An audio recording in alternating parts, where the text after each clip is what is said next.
ಆ ಜಿಂಗ ಲಕ ಲಕ ಲಕ ಎಲ್ಲ ಏನ್ ಮಾಡ್ತಿದ್ದೀರಾ? ಬರ್ರ ಬರ್ರ ಬರ್ರ ಬರ್ರ ಬರ್ರ ಬರ್ರ ಹೇಳಿದಂತ ಮಾತು ಎಲ್ಲ ನಿಜ ಆಗ್ತೈತೆ. ನಾನು ಬಿಗ್ ಬಾಸ್ ಮನೇಲಿ ಹೇಳಿದೆ, ಲವ್ ಮಾಡೋರು ಒಳಗಡೆ ಹೋಗಿರೋರು, ಲವ್ ಮಾಡಿ ಒಳಗಡೆ ಕಳಿಸಿರೋರು ಮತ್ತು ಒಳಗಡೆಯಿಂದ ಲವ್ ಆಗಿ ಆಚೆ ಬಂದಿರೋರು ಎಲ್ಲ ಮ್ಯಾರೇಜ್ ಲೈಫ್ ಡಿಸ್ಟರ್ಬ್ ಆಗುತ್ತೆ ಅಂತ ಪ್ರೆಡಿಕ್ಷನ್ ಮಾಡಿದೆ. ಲವ್ ಫೇಲ್ಯೂರ್ ಆಗುತ್ತೆ ಅಂತ ಹೇಳಿದೆ.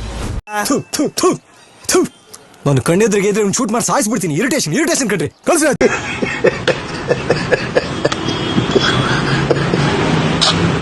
ಇತ್ತೀಚೆಗೆ ಒಂದು ಇನ್ಸ್ಟಾಗ್ರಾಮ್ ಅಲ್ಲಿ ಓಡ್ತಾ ಇದೆ 100%. ಒಂದು ಇಬ್ಬರು ಲವರ್ಸ್ ಕೂಡ ತುಂಬಾ ಫೇಮಸ್ ಆಗಿ ಲವ್ ಮಾಡ್ತಾ ಇದ್ರು. ಇವಾಗ ಅವ್ರ ಇನ್ಸ್ಟಾಗ್ರಾಮ್ ಐಡಿನ ಅವ್ರವರೇ ಆಫ್ ಮಾಡ್ಕೊಂಡಿದ್ರಂತೆ, ಅಂದ್ರೆ ದೂರ ಆಗಿದ್ರಂತೆ.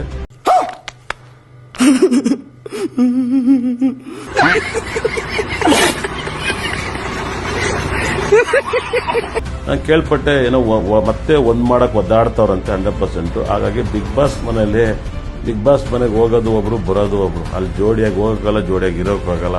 ಬಿಗ್ ಬಾಸ್ ಲವ್ ಸ್ಟೋರಿ ಯಾವತ್ತೂ ಕೂಡ ಸಕ್ಸಸ್ ಆಗಲ್ಲ. ನನ್ನ ಮೇಲೆ ಆಣೆ ಇಟ್ಟಳು. ಬಿಗ್ ಬಾಸ್ ಮನೆಯಿಂದ ಬಂದು ಮದುವೆಯಾಗಿ ಲಕ್ಸುರಿಯಾಗಿ ಬದುಕ್ತಿದ್ದಾಗಲ್ಲ. ಬಿಗ್ ಬಾಸ್ ಮೇಲೆ ಇರಕ್ ಹೋಗ್ಬೇಕು, ಸಖತ್ತಾಗಿ ಎಂಜಾಯ್ ಮಾಡ್ಬೇಕು, ಹೋಗಿ ಸಖತ್ತಾಗಿ ಎಂಜಾಯ್ ಮಾಡ್ಬೇಕು. ಅಲ್ಲಿಂದ ಲವರ್ ಆಗಿ ಬರೋದು, ಜೋಡಿಯಾಗಿ ಬರೋದು, ಲವ್ ಮಾಡ್ಕೊತೀನಿ, ಮದುವೆ ಆಗ್ತೀನಿ, ಬರೀ ಇಂಥದೆಯಾ? ಇದೆಲ್ಲ ಆಗಲ್ಲ. ಜನಗಳನ್ನ ನೆಮ್ಮಿಸ್ದಂಗೆ ನಿಮ್ಮಿಬ್ರು ನಂಬಿಕೆ ಬರಾಕಲ್ಲ. ನೀವು ಜನಗಳನ್ನ ನೆಮ್ಸ್ಬೋದು, ನಾವು ಲವ್ ಮಾಡ್ತಿದ್ದ, ನಿಮ್ಮನ್ನ ನೀವು ನಂಬಿಕೆನಕ್ಕಾಗಲ್ಲ. ಇವ್ನ್ಯಾವನ ಸೆಡೆ ನನ್ ಮಗ. ನಿಜವಾದ ಲವ್ ಬಿಗ್ ಬಾಸ್ ಮೇಲೆ ನಡೆಯಲ್ಲ. ಅದೆಲ್ಲ ಡವ್ ನಾಟಕ ಬರ್ದಿರ್ ಕೇಳಿ. ನನ್ನ ಮಾತು ಬಿಗ್ ಬಾಸ್ ಮೇಲೆ ಹೇಳಿದೆಲ್ಲ ನಿಜ ಆಗಿದೆ, ಮುಂದೇನೂ ಆಗುತ್ತೆ. ಇದು ನಿಜ ನಿಜ ನಿಜ ನಿಜ. ಅಣ್ಣ ಸಖತ್ ಆಕ್ಟಿಂಗ್ ಮಾಡ್ತಿದ್ದೆ ಕಣ.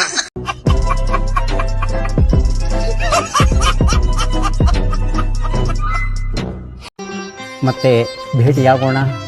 ನಮಸ್ಕಾರ.